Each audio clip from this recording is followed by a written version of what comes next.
নমস্কার। গত কয়েকদিন আগে সমগ্র দেশবাসী হারিয়েছেন তাদের প্রিয় শিল্পী লতা মঙ্গেশকরকে। 6 ফেব্রুয়ারি 2022 দিনটা চিরস্মরণীয় হয়ে লেখা থাকবে দেশের সমস্ত মানুষের মনে। দিনের শুরুতেই কোটি কোটি মানুষ কান্নায় ভেঙে পড়েন সুর সাম্রাজ্ঞীর প্রয়াণে। ভারত রত্ন শিল্পীর প্রতি গভীর শোক জ্ঞাপন ও তার বিদেহী আত্মার চিরশান্তি কামনা করে বেঙ্গল বুলেটিন নিউজের পক্ষ থেকে শুরু করছি বিশেষ প্রতিবেদন সুর সংগ্রামে সুরলক্ষ্মীর তর্পণ।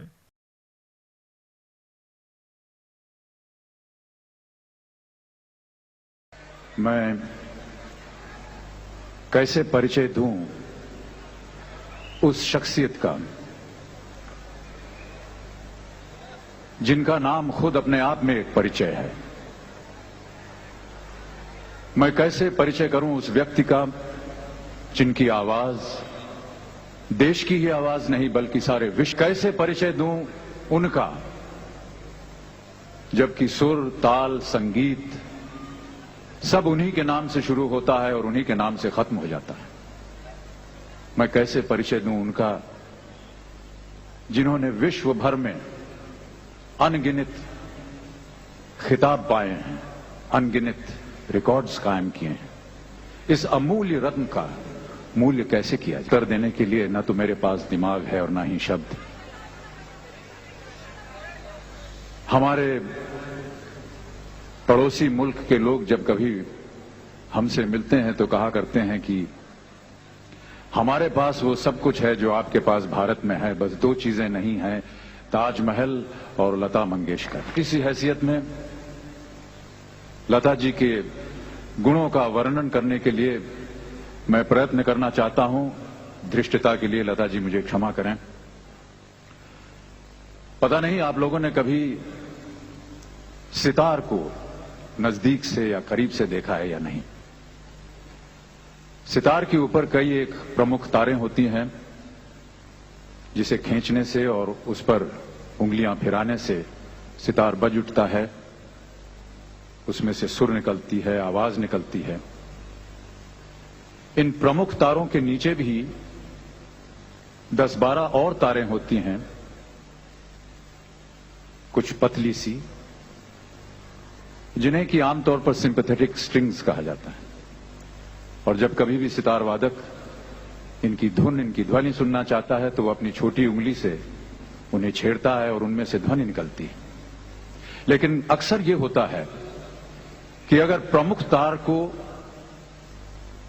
ऐसे ढंग से खींचा जाए कि उनका सुर सही निकले तो ये सिंपैथेटिक स्ट्रिंग्स अपने आप बज उठते हैं। ये सिंपैथेटिक स्ट्रिंग्स इसलिए बज उठते हैं क्योंकि उस सुर में इतनी प्रबलता होती है, इतनी शुद्धि होती है कि उन्हीं के कारण ये तार अपने आप बज उठते हैं। लता जी के सुर में, लता जी के गायन में, लता जी की आवाज में मेरा ऐसा मानना है कि इतनी प्रबलता है, इतनी शुद्धि है कि वो मनुष्य की आत्मा के तारों को झंकृत कर देती है। मेरा और एक अनुमान है कि संगीत के सुरों और परमात्मा के बीच एक बहुत ही अद्भुत और विचित्र बंधन है। और यदि कोई ऐसी डोर है या कोई ऐसा तार है जो मनुष्य की आत्मा को परमात्मा के साथ बांधता है, जोड़ता है, तो उस डोर, उस तार का नाम है लता मंगेशकर। सरस्वती के इस रूप को मैं शत शत प्रणाम करता हूं और बड़े ही विनम्र भाव से आग्रह करता हूं, आमंत्रित करता हूं कि लता जी हमारे समक्ष आए और हमारे और आपकी आत्माओं को परमात्मा के साथ बांधें। देवी और सज्जनों, आदरणीय लता मंगेशकर। नहीं, मेरे पिताजी भी मानते थे, मेरा भैया भी मानता है और हमारे घर के सब लोग विवेकानंद जी के और रामकृष्ण परमहंस जी के बहुत बड़े भक्त हैं। मैंने आज तक हिंदी के अलावा बांग्ला में बहुत गाने गाए हैं और उसके बाद मराठी। मतलब मराठी और बांग्ला मैंने बहुत गाने गाए हैं, और सबसे ज़्यादा मराठी गाने मैंने हृदयनाथ के गाए हैं, जो उसके बंगाली भी हुए हैं और वो यहाँ बजे भी हैं, लोगों ने पसंद भी किए हैं। मुझे खुशी है इस बात की कि हमारी भाषा और बांग्ला भाषा बहुत मिलती है, इसलिए बांग्ला में संस्कृत है और हमारी भाषा में भी संस्कृत है, मराठी में, तो इसीलिए हम लोग समझते भी हैं। और मैंने थोड़ा पढ़ना लिखना भी सीखा है बंगाली, मैं थोड़ा जानती हूँ बंगाली, और बहुत ज़्यादा पढ़ नहीं सकी चूँकि काम बहुत ज़्यादा था, पर थोड़ा बहुत ही सही मैंने सीखा है। और मुझे शरद बाबू, बंकिम बाबू, इन सब की मैंने किताबें भी पढ़ी हैं, और शरद बाबू मेरे सबसे ज़्यादा पसंदीदा लेखक थे। मैंने उनकी सारी किताबें पढ़ी हैं और बहुत सी बार पढ़ी है, तो मैं अपने आप को बांग्ला के बहुत नज़दीक समझती हूँ, और इसीलिए आज मुझे आप लोगों ने इतनी बड़ी इज्जत दी है, उसके लिए मैं आपकी आभारी हूँ, बल्कि हमारा मंगेशकर परिवार आपका आभारी है।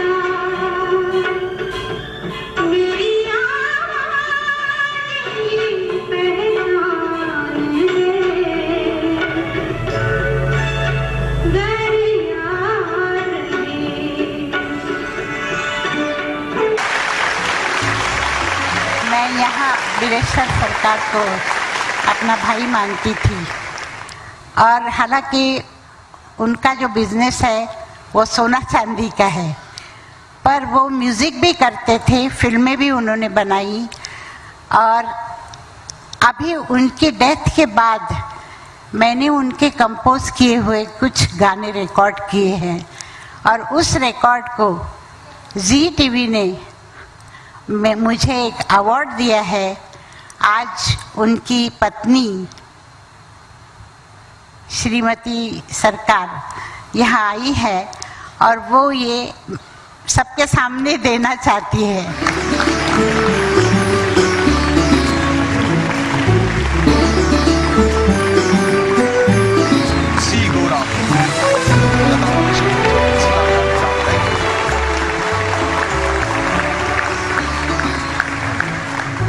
Thank you ma'am.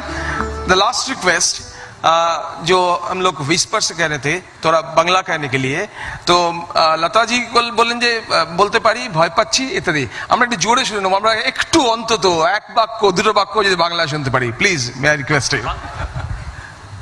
কি বলবো আমি বুঝতে পারছি না।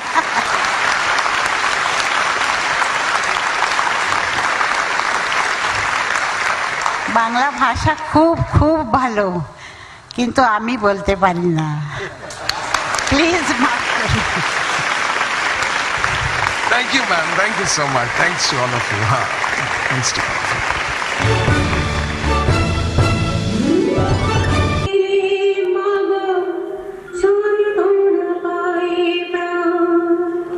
আর কোনো দিনও শোনা যাবে না সুর সম্রাজ্ঞী লতা মঙ্গেশকরের কণ্ঠে গাওয়া নতুন গান।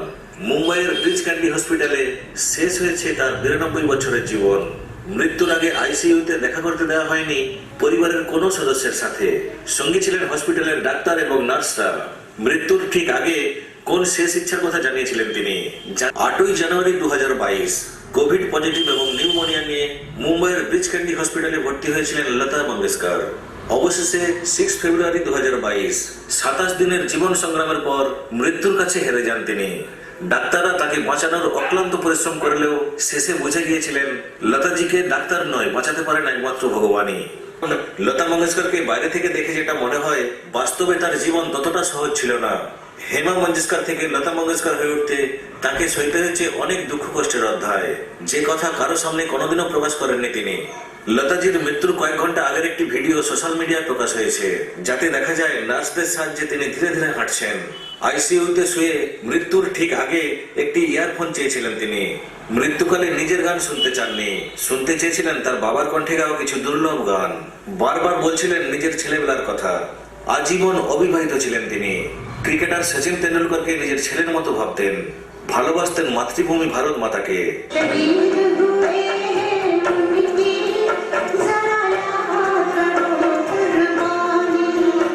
6 ফেব্রুয়ারি 2022 মুম্বাইয়ের শিবাজি পার্কে পূর্ণ রাষ্ট্রীয় মর্যাদায় গান স্যালুটে বিদায় জানানো হয় স্যার কোকিলাকে। ভারতরত্ন লতাজিকে শেষ শ্রদ্ধা জানাতে হাজির ছিলেন প্রধানমন্ত্রী নরেন্দ্র মোদী সহ বলিউডের তার সহকর্মী এবং একাধিক সেলিব্রিটিরা। হাজির ছিলেন সস্ত্রীক সচিন তেন্ডুলকর। 92 বছর বয়সে তার কণ্ঠ স্তব্ধ হয়ে গেলেও তিনি যে গানগুলি গেয়ে গেছেন তার মাধ্যমে তিনি বেঁচে থাকবেন সমস্ত সঙ্গীতপ্রেমী মানুষের হৃদয়ের মধ্যে।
রইল পড়ে শুকিয়ে যাওয়া ফুল, রইল পড়ে শুভ্র ডাকের সাজ।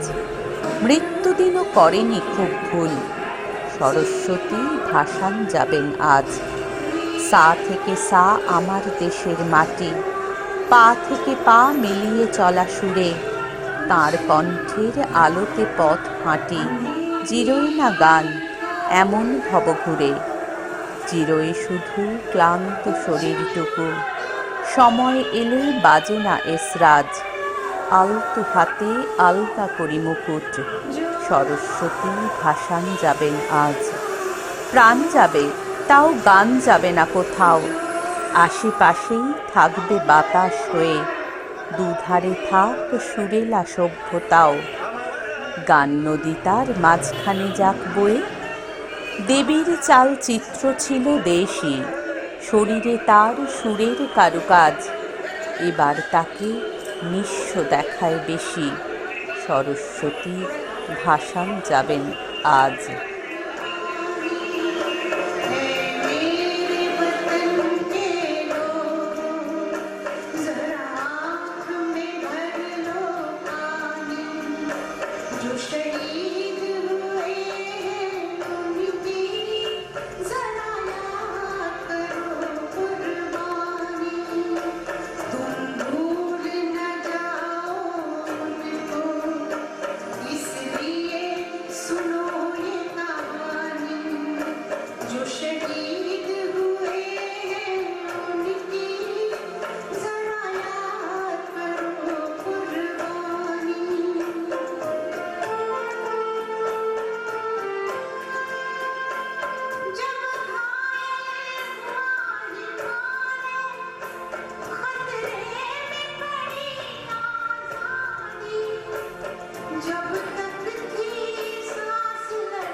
संगीत में धर कर मां सो गए अमर बलिदान।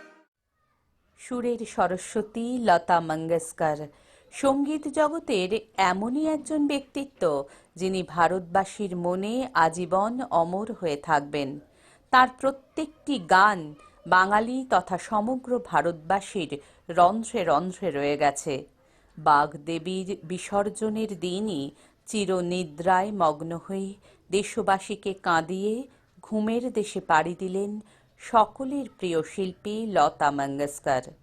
কয়েকশো কোটি ভারতীয় চোখের জলে চিরদিনের জন্য বিদায় জানালো ভারতরত্ন সুরেলা কণ্ঠী শিল্পীকে। হিন্দি, বাংলা, মারাঠি সহ একাধিক ভাষায় তাঁর কোকিলা কণ্ঠের গান চিরভাস্বর হয়ে থাকবে সঙ্গীত প্রেমীদের মনের মণিকোঠায়। গানের জগতে দেবী সরস্বতীর আশীর্বাদ ধন্যা শিল্পী লতা মঙ্গেশকরের প্রয়াণে সমগ্র বিশ্বের সঙ্গীত প্রেমীরা আজ শোকস্তব্ধ ও মর্মাহত। তাঁরই স্মৃতিচারণায় বিশিষ্ট সঙ্গীত শিল্পী গৌতম সাহার সঙ্গে একান্ত সাক্ষাৎকারে বেঙ্গল বুলেটিন নিউজের বিশেষ প্রতিবেদন। আপনি দীর্ঘদিন একজন শিল্পী হয়ে গানের জগতের সাথে যুক্ত, আর সেই গানের জগৎটাকেই বলতে গেলে অন্ধকার করে দিয়ে চলে গেলেন আমাদের প্রিয় শিল্পী লতা মঙ্গেশকর। ওনার চলে যাওয়াটা আপনার কাছে কতটা বেদনাদায়ক বলে মনে করছেন? প্রথমে অসংখ্য ধন্যবাদ জানাই বেঙ্গল বুলেটিনকে আমার কাছে সাক্ষাৎ নেওয়ার জন্য আসা এবং লতাজি সম্বন্ধে কিছু বক্তব্য রাখা রিকোয়েস্ট করার জন্য। লতা মঙ্গেশকর সম্বন্ধে বলার মতন গুণ বা জ্ঞান আমার কেন ভারতবর্ষে খুব কম ব্যক্তিত্বের আছে, সেখানে আমি তো নগণ্য। অ্যাজ এ সিঙ্গার হিসাবে আমার ওনার সান্নিধ্য পাওয়ার সুযোগ এসেছিল। ওনার বোন আশা ভোসলের বাড়িতে আমার যাতায়াত ছিল। তা কিছু কিছু স্মৃতি যেগুলো মনে পড়ে, আমার একটা মিউজিক কোম্পানি আছে, সেই পারপাসে আমি রেকর্ডিং করতে গেছিলাম। তা লতা মঙ্গেশকর জীবনে রবীন্দ্রসঙ্গীত হেমন্তবাবু ওনাকে দিয়ে গাইয়েছিলেন, সেটা ফিল্ম পারপাসে, প্লেব্যাকে। আমি চেয়েছিলাম যে লতা মঙ্গেশকরকে দিয়ে রবীন্দ্রসঙ্গীতের অ্যালবাম বার করব, তা সৌভাগ্যবশত উনি রাজি হয়েছিলেন এবং আশাজির সাথে একটা আমার কাজ চলছিল তখন শ্যামাসঙ্গীত, তো দুটোই ডুয়েট আমি করতাম। লতা মঙ্গেশকর কিন্তু ওনার যে ম্যানেজার বিপ্লব বাবু, সে আমার খুব বন্ধুস্থানীয় ব্যক্তিত্ব, উনি বাঙালি ছিলেন। তা লতা মঙ্গেশকর বাঙালিদের খুব প্রেফার করতেন। তা সেই পারপাসে ওনার সাথে আলাপ হয়, কথাবার্তা হয়। উনি কোনো পারিশ্রমিক ছাড়া রবীন্দ্রসঙ্গীতে অ্যালবাম করতে চেয়েছিলেন। দুর্ভাগ্যবশত তখন কিছু পারিপার্শ্বিক ঘটনাতে অ্যালবামটা হাফ হয়ে রয়ে যায়। মিউজিকগুলো রেডি ছিল আমাদের, আশাজির গানের যে প্র্যাকটিস যেগুলো করানো, বাড়িতে গিয়ে গান তোলানো, সবই আমাদের রেডি হয়ে গেছিলো। মিউজিকগুলো কলকাতার টপমোস্ট মিউজিশিয়ান দিয়ে আমরা দিয়ে কাজ করেছিলাম, কিন্তু কাজটা হয়নি। তা ভেবেছিলাম হয়তো পরবর্তীকালে করবো, পড়ানোর, বাড়িতে গিয়ে গান তোলানো, সবই আমাদের রেডি হয়ে গেছিলো। মিউজিকগুলো কলকাতার টপমোস্ট মিউজিশিয়ান দিয়ে আমরা দিয়ে কাজ করেছিলাম, কিন্তু কাজটা হয়নি। তা ভেবেছিলাম হয়তো। আর লতাজির গানের ব্যাপারে আমার তো মনে হয় বাংলা গানের আমরা শুনছি ছোটবেলা থেকে, আমাদের মারা শুনছে, আমাদের পরের জেনারেশন শুনবে। উনি শুরু, উনি শেষ। এবং সরস্বতী পুজো যেদিনকে দেবী বিসর্জন হবে সেদিনকে উনি গেলেন। তা আমরা সবাই মা সরস্বতী বলে ওনাকে গণ্য করি। তা সেদিনকে সরস্বতী চলে গেলেন আমাদের ছেড়ে। সবাই আমরা খুব উদাস মনে আছি, মনটা খারাপ। ওনার গান শুনছি, কিছু কিছু কথা ওনার এখনো ভাসছে। তো কালকে আমরা এখানে একটা ওনার শোক সভাও করেছি। এবং বাঙালি হিসাবে বলতে পারি, বাংলা গানের যে সমৃদ্ধি উনি করেছেন, যত সুন্দর সুন্দর গান সলিল চৌধুরী, হেমন্ত কুমার ওনাদের সাথে নিয়ে গানগুলো সৃষ্টি হয়েছে, এ আর এই জীবনে কোনোদিনও হবে না। কেন হাজার হাজার বছর পরেও সেই গান আর পাওয়া যাবে না। হ্যাঁ, ঠিক কথা, গানের লেখা, মিউজিক যত বেটার হতে হবে, তার সাথে সাথে গানটাও সেইভাবে গাইতে হবে। তা সেই যুগে সবাই শ্রেষ্ঠ ছিলেন।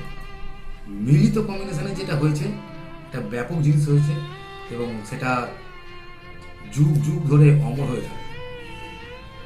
এর বেশি আর কিছু বলার মতন তো লতাজি সম্বন্ধে আমার আর নেই। আপনি লতাজিকে খুব সামনাসামনি দেখেছেন, মানে মানুষ হিসাবে তার কিরকম বুঝেছেন, ওনার মানবিকতা, এটা কিরকম দেখেছেন? একদম সিম্পল। সিম্পল মানে আমরা ছোটখাটো সিঙ্গার বা মিউজিশিয়ান যে অ্যাটিটিউডটা করি সেটুকু বাড়িতে যখন ওনার সাথে আড্ডা মারতাম, ওনারা কলকাতার ঘটনাগুলো আমাদের সাথে শেয়ার করতেন। এবং কলকাতার কিছু কিছু দোকান আছে, আমাদের এখানকার যারা গানের জগতের বা গান শুনতে, তারা কিন্তু ওনার নাম জানেন, ওনারা জানেন। তা আমাকে বলতেন এইখান থেকেই বাংলা গানের ক্যাসেটটা, সিডিটা, তখন আমি বলি তখন সিডি চলছে, ক্যাসেটটা, সিডিটা, তখন আমি বলি তখন সিডি চলছে ওনার, ওই সিডিটা আমার কালেকশন করে দেবে। বা আশাজি বলতাম তুমি গ্র্যান্ড হোটেলে চলে আসবে, এই সিডিটা নিয়ে আমি আছি, আমার দরকার পুরো দিনের গান ভুলে গেছি, কিছু গান ওগুলো সিলেকশন করি। এবং আমাদের বাড়িতে অ্যাটিটিউডটা কেউ বুঝতেই পারবেন না যে সারা পৃথিবী উনি শ্রেষ্ঠ একজন সিঙ্গার। এবং গল্প যখন করতেন বা কথা বলতেন, আমার তো মতো বাড়িতে মা দিদিমা যেরকম অ্যাটিটিউড, ঠিক সেরকম নিজেই জল দিতে, নিজেই কথা বলবে, এভাবেই খুব নর্মাল। আপনার কোনো স্মৃতি যা কিনা আপনাকে নাড়াবে, এমন কোনো ঘটনা যেটা আপনার কাছে খুব মনে হয়, যেটা আমার মনে হয়? প্রত্যেকটা মুহূর্তে স্মৃতি বলতে ওনার কণ্ঠে যেসব গানগুলো আমরা টিভিতে দেখি,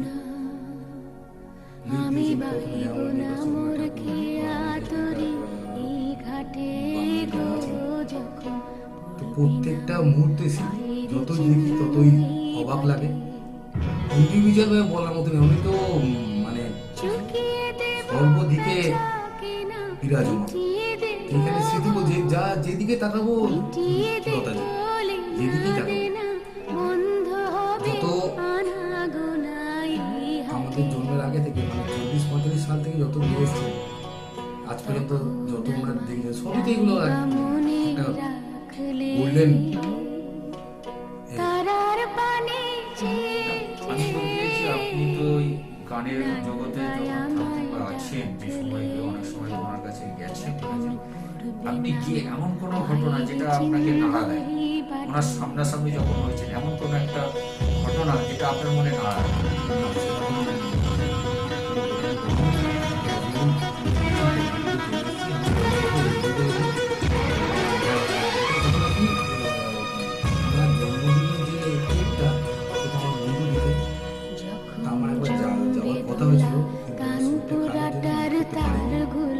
সেরকম কোনো ব্যাপার নয় যে ওনার সাথে কত ডিটেলস আমরা মিশি, যারা থেকে কন্টিনিউ কাজ করি আমরা তো একবার গেছি। এই মুহূর্তে কোন গানটা আপনার হৃদয় স্পর্শ করে যায়? আন্দি বলে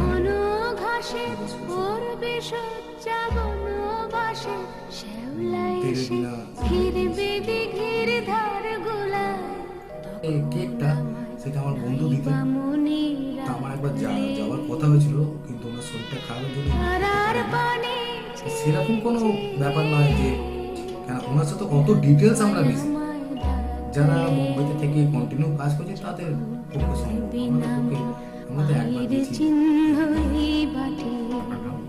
আমার নাম গৌতম শাহ।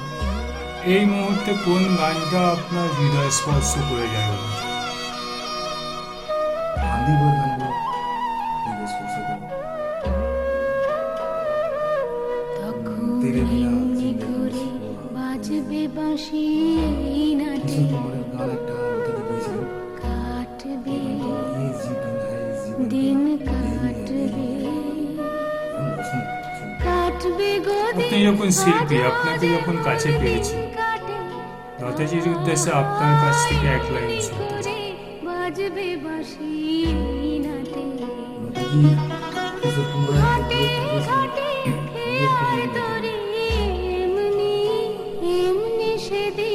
तेरे बिना जिंदगी में कोई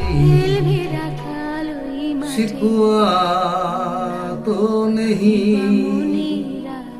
शिकवा नहीं, शिकवा नहीं, शिकवा नहीं। तेरे बिना जिंदगी दिले की जिंदगी तो नहीं, जिंदगी नहीं, जिंदगी नहीं, जिंदगी नहीं।